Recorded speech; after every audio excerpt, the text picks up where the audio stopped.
Hey guys, how's it going? It is your boy, Manga Andrew, and I'm here to do and cover the spoilers for My Hero Academia Manga Chapter 380. And boy oh boy, has it been a while since I've done this, so let's just dive right into the leaks and talk about them. For starters, the title of this chapter is called Close Call for Reals, and you're probably going to understand what that title is actually referring to, hinting at potentially a very certain character with a very certain speaking pattern participating in this chapter, and we will get there when we get there.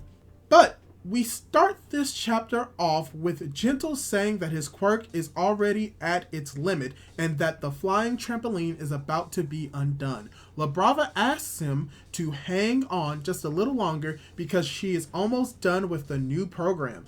Gentle then begins to reflect that there is no one documenting this battle, but that he still needs to give it his all to do the right thing. But then he sees the students from the business course filming him and gets startled. Gentle says that it's dangerous for them to stay so close to the edge and tells them to go back inside UA. But the student with the giant hair is too busy narrating about the incredible story of a villain in custody who has decided to help the heroes. Gentle then shouts to get his attention, and the boy shouts back, saying that society losing faith in the heroes was partially their fault for failing to build a better public image for them, and that's why now they need to record this battle in the best way possible. Labrava's voice then starts coming out of the student's cell phone saying that what he said was amazing. She says that she was able to hack into his phone and because the barrier was weakened, and tells him to keep filming because everyone needs to see how cool Gentle is. So, there was a lot within this first part of the tech spoilers. For instance, we're getting a little bit more of the actual student filming this entire incident and this entire war coming more into play. And from what we're going to see later on, it's going to be a very major milestone for what is going to be considered the future of Hero Society. And what is even more interesting about this is how he brings up this idea that they are recruiting villains to act as heroes, which is something that you wouldn't necessarily have gotten in the modern Hero Society before the fall. So from what we've seen with the first part of this text spoilers, the first part of this chapter is going to be going a little bit more about what Gentle is doing with the help of this business course student trying to get this information out to the world.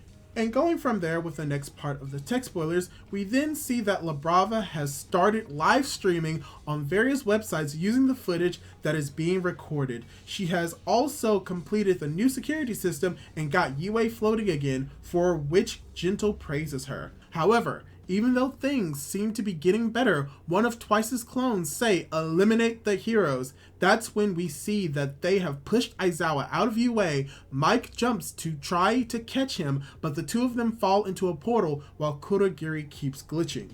Kaminari says that it looks like Kurogiri saved them from the fall. Kaminari says that it looks like Kurogiri saved them from the fall, but Mandalay says that it also means they lost Erasure. All they can do now is believe in their victory and keep fighting. We then see that the support course is filming Deku and Shigaraki's fight. So, this continues from what we were talking about earlier, having Labrava play a bigger role in getting this information out to the public, as well as going over what was going on with Present Mike and Aizawa. And the fact that Kurogiri is glitching and was willing to save them, it shows that Kurogiri is not purely Kurogiri, but is also Shirokumo. So this is going to be playing most likely a major factor in the later story. But now we're getting most likely into the second half of the spoilers, and with the next line of tech spoilers, we cut back to Gunga, and All For One says that he was actually supposed to take full control of Shigaraki's body from the beginning, that his whole fusion and, quote, new personality thing only happened because Tomura's destructive impulses were stronger than he expected. But this is no reason to panic, because he only needs to make Tomura's body absorb the quirk factor, quote unquote, of his original body for All For One's domain to become absolute. He then tries to fly away again so that he can go to UA to fulfill his duty, but Hawks gets in his way. Hawks says that he won't let him go because this is their story.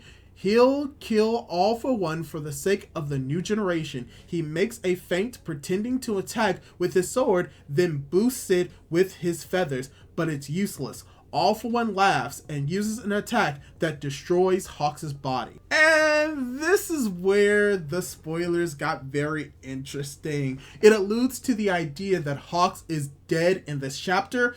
Spoilers, he's not, but I'll get to that in a little bit later. But I really want to tackle the spoilers a little bit at this moment when it pertains to what All For One's plan was, which is that the goal was always to try and completely take over Shigaraki's body, but because of Shigaraki's destruction, a new personality was formed. And All For One still intends to take over Tomo Shigaraki by going to him and potentially putting another quirk of All For One inside so that he could have full control. I don't know if this is necessarily what it means. We're going to have to get the more official translations to get a clear understanding of what he is talking about in this moment, but it does show that most likely than not, this is not going exactly as All For One planned, and that a new personality was more or less in place inside of Shigaraki. And now we're getting into the final parts of the tech spoilers, where Tokoyami screams in despair. All seems lost until we see that Hawks is with a huge glowing glamour eyes surrounded by roses. He says, "Ouch, I wanted to see you so bad that I flied too fast," and fades into a mist. That was a close call for real. He's like so hot that it was super hard to replicate all his swag. Kami joins the battle. We see that Shishikura blocked All For One's attack using his meat thingy. He says that they had been tasked to protect the civilians, but their mission was changed suddenly. This is way more serious than they were expecting, but that doesn't matter. Shiketsu is here. The final double spread shows Inasa using his quirk to make all the Twice clones fly and gathering them all in one place. He says that All For One thought the winds of fortune were blowing in his favor, but it is he who controls the wind. End of chapter. So, Inasa and the rest of the Shiketsu students are here to fight All For One. There's a lot that I can say about this. All I can say is that this is very exciting. This is very hyped. I really can't wait to more or less review this chapter and talk a little bit more about what this means for the story, what it means for the themes, with Inasa being here, with All For One, Endeavor, and Dabi, Kami being here as well, with her relationship with Toga and potentially Uraraka. There's so much that I really want to talk about, which I will be getting to more in the review proper, but that's all the spoilers that we have for this chapter right now. And let me ask you, what did you think of the chapter spoilers? Did you like them? Did you dislike them? What was your favorite part? Leave your thoughts down in the comments down below. Leave a like on the video if you liked it, and don't forget to subscribe to my YouTube channel and hit that notification bell to be notified for whenever I upload more content like this. Do all that cool jazz, and hopefully I'll be able to catch you in my next video. Goodbye!